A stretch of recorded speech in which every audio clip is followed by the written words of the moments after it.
Hello, everyone. I wanted to take this opportunity to connect to you in a more personal manner via video.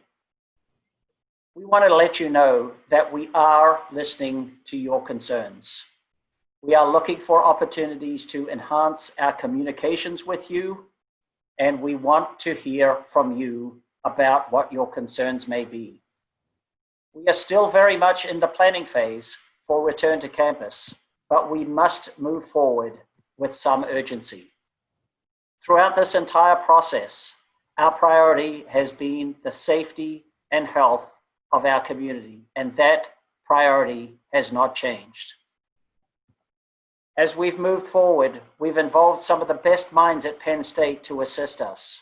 Through our 16 task groups, we've engaged infectious disease experts, clinicians, public health faculty, IT professionals, and many, many more. All in all, more than 270 people working together seamlessly. Through the remainder of the summer, we'll continue conversations with faculty and staff, governance, and advisory bodies.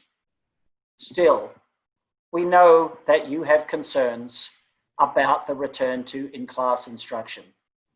We want to explore these concerns with you and wherever possible, address and alleviate them to the best of our ability. We do expect that residential instruction for our students will be the default mode of course delivery wherever possible in the fall. And you can expect that we will be supporting you and providing a learning environment with full risk mitigation strategies in place. We will accommodate individuals who are immunocompromised, live with someone who is immunocompromised, or have some other special circumstance that should be considered. Deans and chancellors and their staffs will work with you individually to address your concerns and make adjustments as appropriate to how you deliver your courses.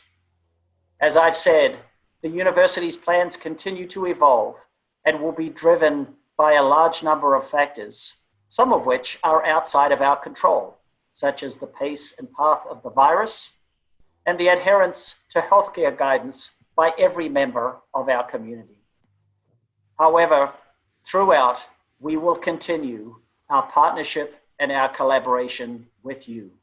Your voices, your perspectives, and your feelings are a vital part of these ongoing efforts. So I just wanted to echo Nick here and say that we are working hard to keep you as safe as possible in a wide range of instructional environments. And I want to tell you just a little bit about that. So as you've hopefully heard, and as Nick alluded to, we're going to be requiring the wearing of masks by students and instructors, not only in instructional spaces, but also in classroom buildings. I know that there are concerns about how we will help students adhere to this requirement, and we're going to work hard to make sure that all of our faculty are aware of a well-established procedure or guidance that we have in effect to help manage classroom situations. We will get this out there to you. We're working on how we might apply it to this situation. And you can use this procedure for a wide range of classroom behaviors, not just those associated with not wearing a mask, but it will be there for you to utilize. We also know that if we just focus on students and instructors wearing their masks, that it will not be sufficient to keep you as healthy and safe as possible. So we do have a group that we've charged recently to identify the personal protective equipment that's needed for a wide range of instructional settings like classrooms, labs, studios, field trips, off-campus experiences. Keith Manning, who's the Associate Dean of the Schreier Honors College and a professor in biomedical engineering, and Jim Crandall, who's our Director of Environmental Health and Safety, are leading up that group. And they have a committee with faculty, administrators, and the relevant staff who are working hard to develop these recommendations, test them out a bit, and then make sure we have on hand what we'll need for the safest possible return to instruction. Just as we always do, we will also take into consideration how we accommodate those both instructors and students who may have a disability. Another way we can help to keep you safe is by cleaning and disinfecting classrooms and other instructional spaces and buildings. That's definitely on our radar. And Bill Sitzaby in OPP, our Office of Physical Plant, is leading up that effort. And we plan a future communication that will go into a lot more detail.